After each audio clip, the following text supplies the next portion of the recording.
అందరూ ఎలా ఉన్నారు? బాగున్నారా? అందరూ బాగుండాలి, అందులో మేము ఉండాలి. చపాతీలోకి చికెన్ కర్రీ చాలా బాగుంటుంది. గ్రేవీ కర్రీ ఎలా చేయాలో నేర్చుకుందాం రండి. ప్రాసెస్: ఫస్ట్ ఉల్లిపాయలు వేసుకోవాలి, తర్వాత పసుపు వేసుకోవాలి, ఫ్రెష్ అల్లం పేస్ట్ వేసుకుంటే చాలా బాగుంటుంది. కలుపుకోవాలి. తర్వాత వేడి నీళ్ళల్లో కడిగేసి వేసుకున్నాను చికెన్. వేడి నీళ్ళల్లో కడిగేసి వేసుకోవాలి, ఎందుకంటే ఈ రోజుల్లో ఎలా పెంచుతున్నారో చెప్పలేం కదా మనం. హైజీనిక్గా కడిగేసి వేసుకోవాలి. చికెన్ వేసుకున్న తర్వాత కలుపుకోవాలి.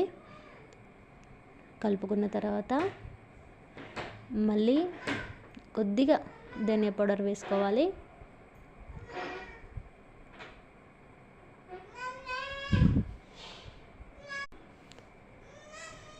ధనియా పౌడర్ వేసుకున్న తర్వాత కలుపుకోవాలి.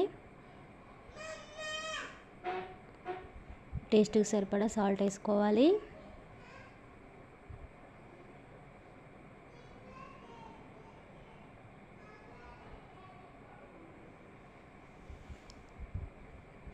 మళ్ళీ ఒకసారి కలుపుకోవాలి.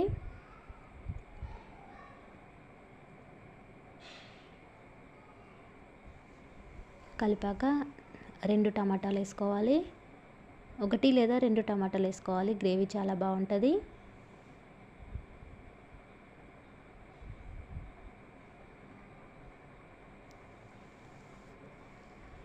టేస్ట్కి సరిపడా కారం వేసుకోవాలి.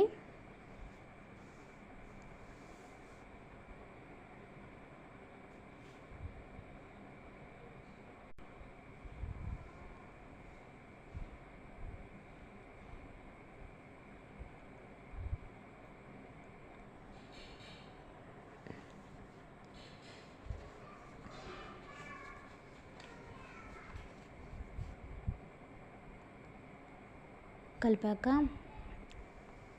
గరం మసాలా వేసుకోవాలి. గరం మసాలా వేసుకున్న తర్వాత మళ్ళీ 5 మినిట్స్ తర్వాత మళ్ళీ కలుపుకున్న తర్వాత 25 మినిట్స్ తర్వాత చికెన్ కర్రీ రెడీ అయిపోయింది. చపాతీలోకి గ్రేవీ చికెన్ కర్రీ చాలా బాగుంటుంది.